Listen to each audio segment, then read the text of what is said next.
Ralph Man's Adventure, here with our good friend and neighbor Keith Veal. We're down at Stan Veal's house and we are in the process of processing a deer. That is correct. All right, let's take a look at exactly where your meat comes from in the deer.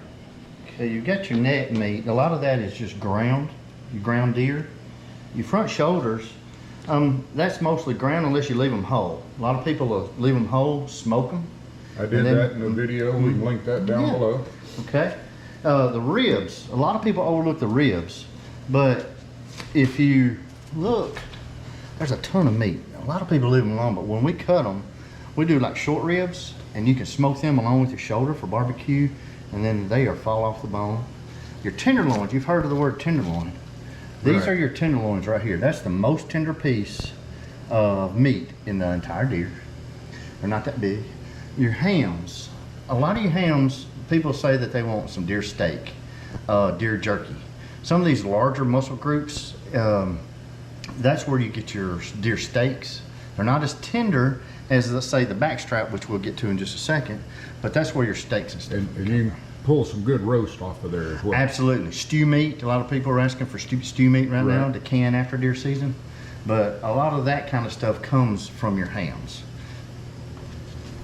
Then your back straps, like your hams end here, your back straps are your two muscle groups that go down the spine right here, and they're on top, and we'll pull them out next. And that's something that you could cut, you can hand cut into steaks. It's almost like your filet mignon in the beef market. That's going to be the most tender steak that you can get out of that. Oh, and I love a good loin. Yes, a lot of people will get these whole, and then when we freeze them, when they thaw them out, it'll be a long loin this length, and they'll just lay them out there and cut hand steaks, ever how thick that they want. Or you can batter and fry those too, and they're really good. A lot of people make minute steaks out of them. Yeah. All right. Your tenderloin. Looks good. Now it goes on ice. Working on the second tenderloin. Second tenderloin, and there it is. Looking good. Back straps, you can see, this is what I'm talking about, the white, and you can see the muscle coming up. Right. So you just start cutting right there. That's what I do. Again, there's 100 different ways to do it, but that separates it. And then this backbone, you can see the line. I just take my knife, kind of angling it towards the backbone, and then just go straight down.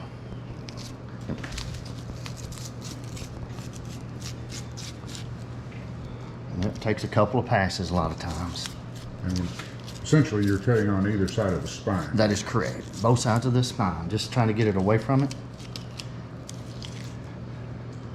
And get down here. The hip bone's right there. Just follow it down.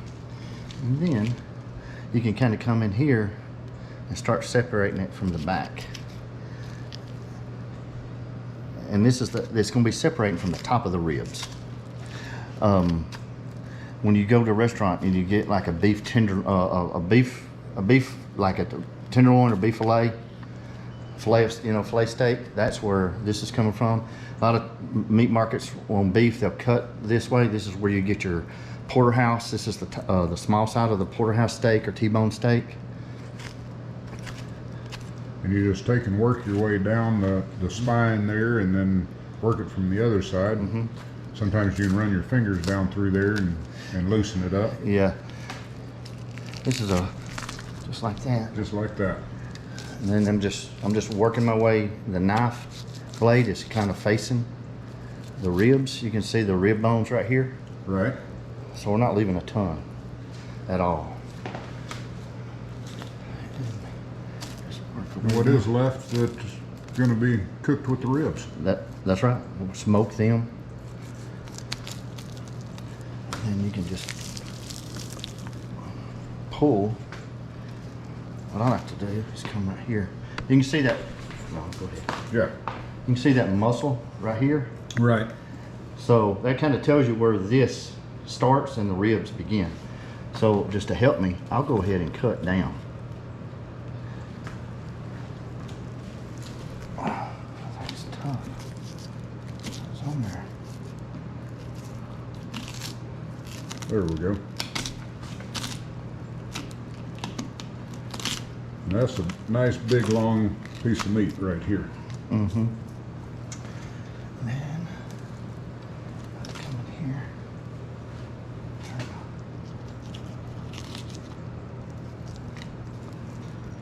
Get this chain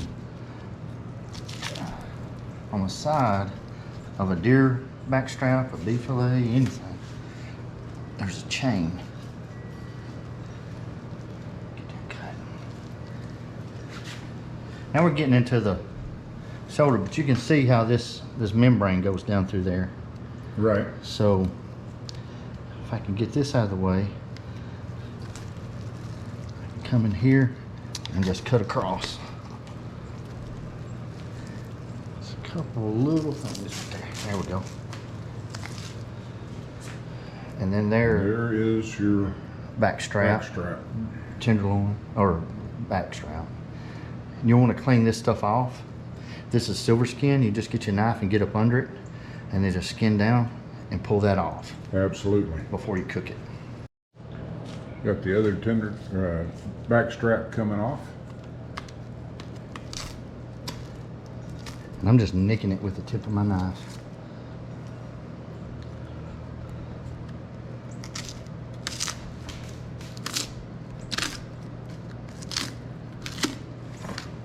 Running the tip of the blade across there, and it's just peeling right off for me. Again, it's important to have a sharp knife. Sharp knife. A dull knife's what you usually cut yourself with. That's right. Alright. Yes. And you can see how it sits down in behind the shoulder blade. Right. And then the neck. So I could go ahead and cut this if I want to. Open that up a little bit. And then just pull. And then I'll just come in here and cut across. Okay. And cut down. Break it off that bone. And there's your next back strap. That's a good slab of meat right there, and good and tender. Now we're going after the other shoulder. Just got it opened up. And you just follow that membrane. Go right around the shoulder blade. Just going straight now. Come right there. All done again. Quick and easy. Got to split the hams. Again, it's just like your back straps. The backbone goes all the way up to the where your tail was. Let me get on this side here. There we go. And then you got your cavity. This is where the anus was. So you kind of have to cut it out.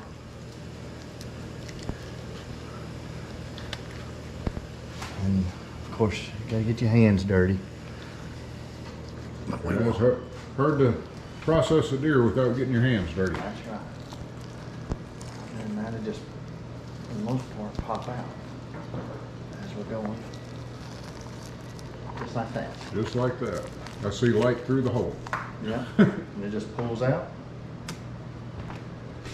There you go. Bunch of fat. All right. So, when I was talking earlier about your kneecap, and then it comes down to this hip bone, and you can feel that. I mean, that's hard. The kneecap and this little line right here that you can see where the tissue is. Right. So I just come right in here and I find that bone, and then I just work my way down. Okay.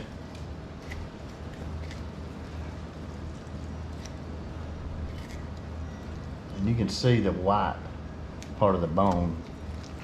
It's down there. Let me pull this We're on just out. working to get the ham out. Get the hams. Yep. And I try to pull it out with the bigger muscle groups. That if you can do it with the bigger muscle groups, that gives you so much more options for like deer steak,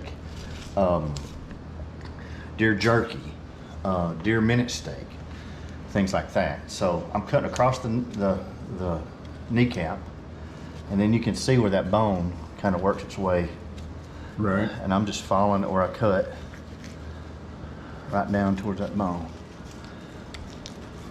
And then you start cutting around it. And then once you get and they just start falling off. But these bigger muscles that's back here, that's where you get your options for how you process it. And there's no wrong way. It ain't like you can miss a cut or something like that. Whatever you want is what you can get. So I always figure if I nick something or mess it up, it's just going to be ground anyway. yep, that's exactly right.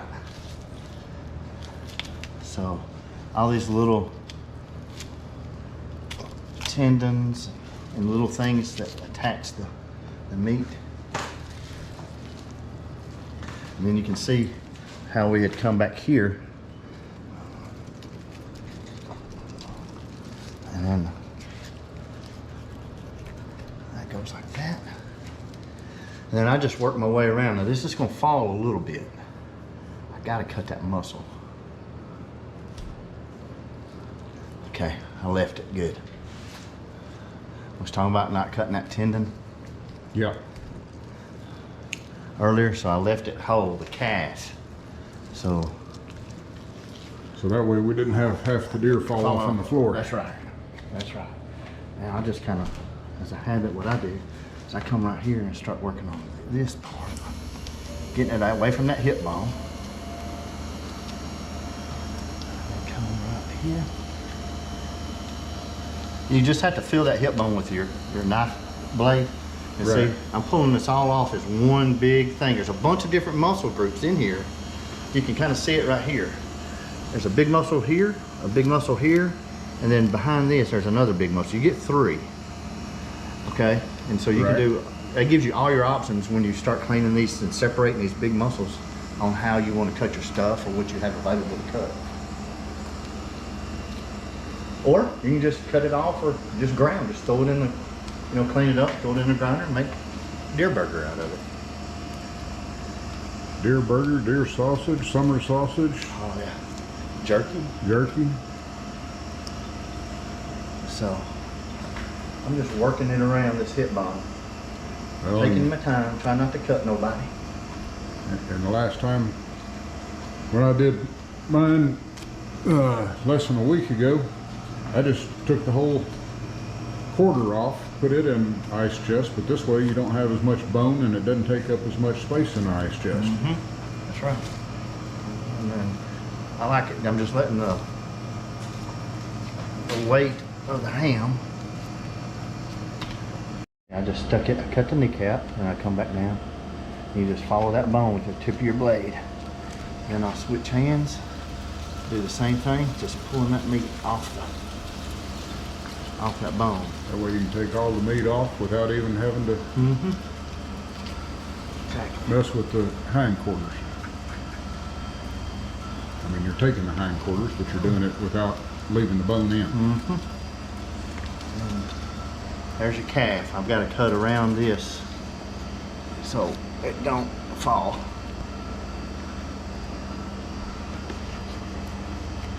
Just like that. Again, there's 100 different ways and everybody does it a little different. But this, after a few hundred deer, this is how we've done it.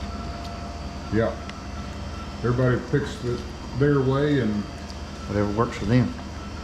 if you've got a better way of doing it, leave us a comment in the comments down below.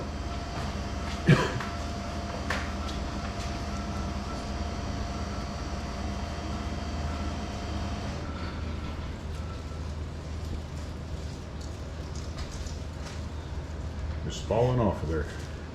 Try to leave that calf so the deer doesn't fall. Just following the bone. Get down to the hip.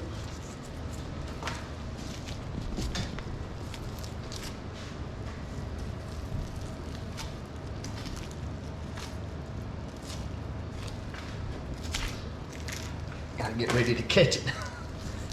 Kinda gotta be a catcher. Got to be a catcher. What do you think that weighs? That's a good 25 pounds. It's pretty heavy. It's pretty heavy. That's good meat right there. Yes. Trimming some of the neck meat off. He shot it in the neck, and so just kind of cutting around that. We don't want extra parts and pieces, but don't want to throw away a bunch of good meat that could be ground up. On a hog is your bacon type stuff, brisket, things like that off of beef. And that's just the good meat on the underside of the ribs. Mm-hmm. And then, A little fat there too. yeah, a little fat.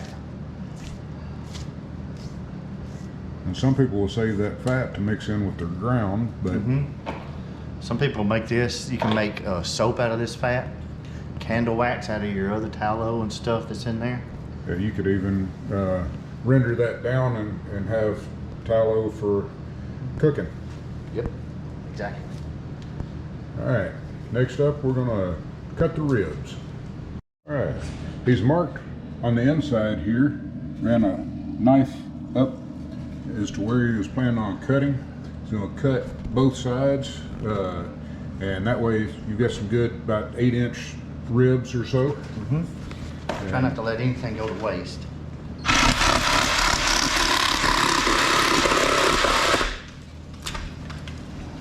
And that's the way to cut them. And we'll come down here, do the same Sure thing. beats trying. Sorry? Sure beats trying to use a bone saw. Yeah.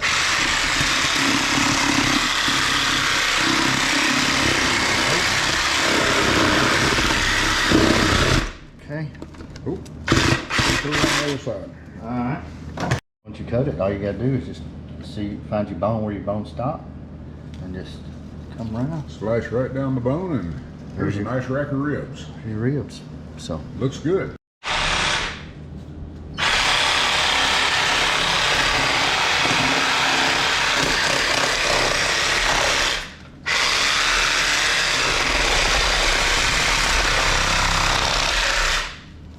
Okay. There you go. And you get access to this. Whoa.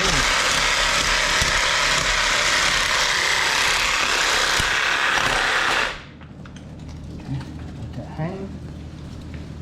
Now we'll take and slice it off at the bone. Just find out where your last bone is, and I'll just go ahead and cut it right there.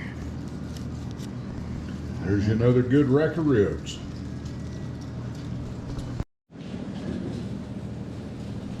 I'd say that's picked pretty clean. Special thanks to Keith Veal, our neighbor and good friend, Ralph Mann, Man's Adventures.